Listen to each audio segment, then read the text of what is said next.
বন্ধু, কি অবস্থা, কেমন আছিস? এই তো আলহামদুলিল্লাহ ভালো, কিন্তু একদিক দিয়ে দুঃখ, সে কাটতেছে না। কোন দিক দিয়ে বন্ধু?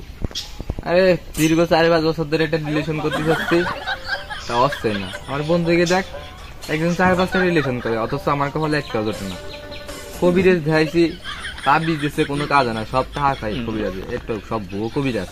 তো চেনা পরিচিত কেউ আছে নাকি ভালো কবিরাজ? আমার পরিচিত একটা কবিরাজ আছে, অনেক কার্যকরী। অনেক সত্যি? মানুষ গেছে, সুস্থ হয়ে গেছে তার কাছ থেকে। ও কোথানে? এদিক দিয়ে যাবি, সামনে একটা হিমালয় বাদবি, তারপরে একটা তেঁতুল গাছের চলে আসে সত্যি?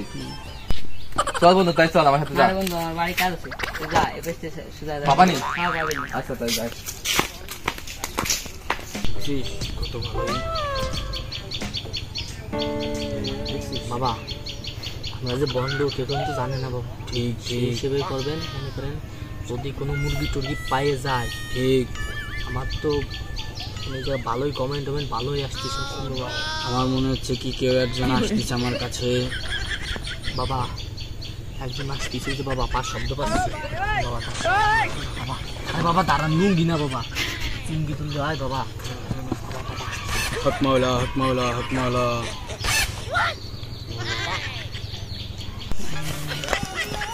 হিমালয় পাহাড়ে উঠতে উঠতে অনেক কষ্ট হয়ে গেল রে। বন্ধু তো কইছিল তেঁতুল গাছের গোড়ায় বাবা আছে। তেঁতুল গাছ তো এই যে, ও ওই যে বাবা। বাবা অনেক দূর থেকে ছিলাম, বাবা যদি একটু উপকার করতেন বাবা। ও বাবা, বাবা। হে বৎস, তুই দেখছিস না বাবা এখন যজ্ঞ আছে, বাবা যজ্ঞ ভাঙলে তোর ঘোর অমঙ্গল হবে। ভাই আপনি তো জানেন হিমালয় পাহাড়ে ওঠা কি একটা দুটো কথা? হ্যাঁ বৎস, তোর কষ্ট আমি বুঝতে পারছি। আমি বাবাকে জাগানোর চেষ্টা করছি, বাবাকে যদি জাগাই অমঙ্গল হতে পারে। জাগান ভাই, আপনি জাগান। বাবা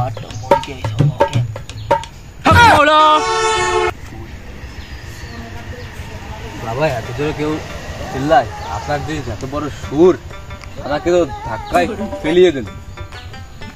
ঠিক আছে বৎস, বৎস দেখতে পাচ্ছিস তোর কপালে ভোর অমঙ্গলের ছায়া। তুই বিয়ে করছিস, তোর বউর মেলা বিপদ, তোর বউর জেনে ভর করেছে, আমি সবই দেখতে পারতেছি বৎস। কি সব বলেন বাবা? আমি মেয়ে এখনো বিয়ে করি না, আপনার বউর কথা বলেন? আপনি দেখছি পুরোই ভণ্ড। বৎস তুই বাবাকে নারাজ করে দিলি বৎস, তোর বাবা তোর কথা এখন কিছুই শুনবে না বৎস। বাবা ভুলে গেছে বাবা, ক্ষমা করে দিন বাবা। আর একটু উপকার করেন বাবা, আপনি তো সবই পারেন বাবা, একটু উপকার করেন। তোর তোর কি বিপদ আমাকে খুলে বল বৎস। আমি দীর্ঘ 4-5 বছর ধরে একটা রিলেশন করতে যাচ্ছি বাবা, কিন্তু কোনো মেয়েই পড়তেছে না বাবা। অথচ আমার বন্ধুকে দেখেন বাবা, রাজ কন, তামিম কন, একজনের 2-3 গার্লফ্রেন্ড বাবা। আমার সামনে ওরা কথা বলে, আমার কি একটু চাই না আমি একটা রিলেশন করি? আপনি একটু ব্যবস্থা করে দেন বাবা। তুই সকালবেলা ঘুমাই স্বপ্নে দেখিস কি আমার গার্লফ্রেন্ড আমার পাশে, কিন্তু গার্লফ্রেন্ড নাই, ঠিক না? বাবা একদম ঠিক বলেছেন বাবা, আপনি আমার কি মনের খবর কেমনে জানেন বাবা? দুপুরবেলা ঘুমানোর পর স্বপ্নে দেখিস কি আমার গার্লফ্রেন্ড আমার পাশে, ঘুমিতে উঠে দেখি কি আমার গার্লফ্রেন্ড নাই, ঠিক তো? বাবা ঠিক, একদম ঠিক করেছেন বাবা, আপনি যদি দেখছি সবই জানেন বাবা। সবই জানি, আমি সবার মনের কথা রাখি রে বৎস।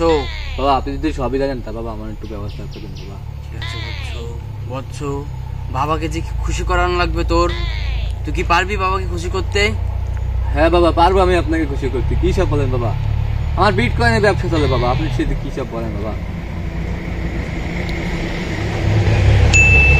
কি বৎস, বিটকয়েন তো আমি চিনলাম না বাবা, এগুলো আপনি জানবেন না বাবা, বিটকয়েন এক মূল্যবান সম্পদ।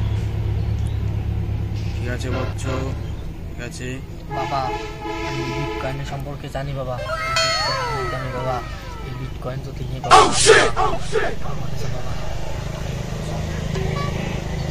আচ্ছা বৎস, তোমার কানটা একটু বন্ধ করো, আমি এখন যজ্ঞ করব তোমার ইসি, তোমার আচ্ছা বাবা। বন্ধ করছো বৎস? হ্যাঁ বাবা। ঠিক আছে।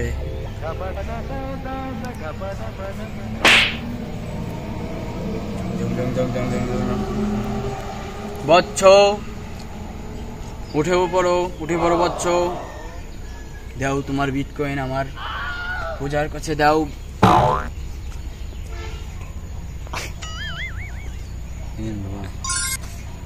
বুঝছো, তুমি একটা খুবই ভালো রমণী পাবে, কিন্তু এখন না। বুঝছো, তোমার কিছুদিন অপেক্ষা করা লাগবে, বাবার কাছে আসতে হবে, বাবার কাছে শুনতে হবে ক্যাম্বালে কি হতে হবে।